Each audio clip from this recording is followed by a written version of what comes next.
పడమర వాయువ్యంలో కిచెన్ అనేది ఏర్పాటు చేసాము.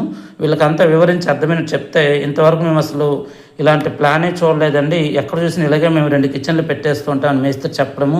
ఇంటి ఓనర్ కూడా ఏ ఇంటికి వెళ్ళినా మాకు ఇలాగే ఉంటాయండి, మేము కూడా చాలా దగ్గర చూసాము, కానీ మీరు చెప్పిన విధానాన్ని మేము అమలు చేస్తాము, మాకు ఇది నచ్చింది, అందువల్ల మేము కూడా ఇలాగే పాటిస్తాం మీరు చెప్పినట్టు. ఎందుకంటే మీరు మా మేలు కోరి చెప్తున్నారు కాబట్టి మేము కిచెన్ ఇక్కడే పెట్టుకుంటాం, పడమర వాయువ్యం అని చూస్తూ, అంటే పడమర దిశ చూస్తూ వంట చేసుకుంటాము.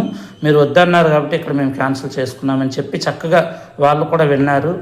ఎందుకంటే ఒక సామాన్యుడు పాపం ఒక చిన్న ఇల్లు కట్టుకోవాలనుకున్నప్పుడు ఆ ఇంట్లోనే 2 వ్యక్తులు నివసించాలి, వాళ్ళ ఫ్యామిలీస్తో అనుకున్నప్పుడు ఉన్న దాంట్లో అడ్జస్ట్మెంట్ చేయాలి. అలాగే కొంచెం వాస్తు దోషాలు లేకుండా సాధ్యమైనంత వరకు ప్రయత్నం చేసి వాళ్ళకి మంచి సహకారం అందిస్తే వాళ్ళు కట్టుకునే వాళ్ళు కూడా సంతోషంగా ఉంటారు, ఆనందంగా ఉంటారు, ఎటువంటి ఇబ్బందులు లేకుండా ఉంటారు.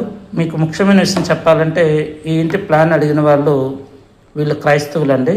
మీకు ఆ రికార్డింగ్ కూడా పెడతాను ఈ వీడియోతోని. వాళ్ళు క్రైస్తవులు. నేను చెప్పాను క్రైస్తవులకు వాస్తు మీద నమ్మకం లేదు కదా అని చెప్పడం జరిగింది.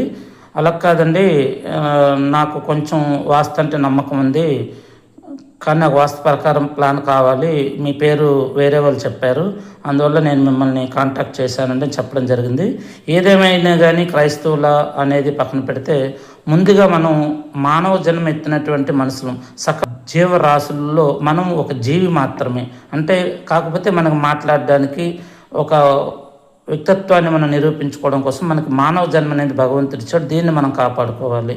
ఈ మానవ జన్మ ఇచ్చినందుకు గాను మనం కొన్ని గుణాలను అలవాటు చేసుకొని ఆధ్యాత్మిక భావంతో కలిగజేసుకొని, ఏ వ్యక్తికైనా సరే ముఖ్యంగా కావలసింది గాలి, నీరు, ఆకాశం, మనం నివసించడానికి భూమి. ఆ భూమి మీద ఒక ఇల్లు కడుతున్నామంటే, ఒక తల్లి గర్భంలో ఒక పుత్రిక లేదా పుత్రుడు జన్మిస్తే ఎంత సంతోషంగా ఉంటుందో, ఈ భూమి మీద ఒక ఇల్లు ఏర్పాటు అవుతుందంటే ఆ భూమిలో మరొక బిడ్డ అంటే ఇంటి రూపంలో ఉద్భవిస్తుంది, జననం పొందుతుంది అని అర్థం.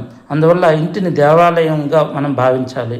కాబట్టి ఒక ఇంటిని నిర్మాణం చేసేటప్పుడు చాలా జాగ్రత్తగా 1కి 4 సార్లు ఆలోచన చేసి, అంటే ఇక్కడ వాస్తు నమ్మమని నేను మీకు చెప్పడం లేదు, కానీ కొంత సైన్స్తో మీరు అనుసంధానం చేస్తూ ఆలోచిస్తే మీకు మైండ్కి కూడా ఎక్కుతుంది. అందువల్ల ఎప్పుడు కూడా 2 పోర్షన్లు ఉన్న ఒకే స్లాబ్ కింద కిచెన్స్ అనేవి ఇక్కడ వీళ్ళకి ఆగ్నేయం అవ్వచ్చు, కానీ ఇంటి మొత్తానికి చూస్తే తూర్పు ఈశాన్యం అవుతుంది. బాగా గ్రహించండి, ఇదంతా ఒకే స్లాబ్ కింద ఉన్నప్పుడు ఇక్కడ తూర్పు ఈశాన్యం అవుతుంది. అంటే ఇంద్ర మహేంద్ర అనే స్థానాలు ఇక్కడ వంట చేయటం వల్ల బలం కోల్పోయి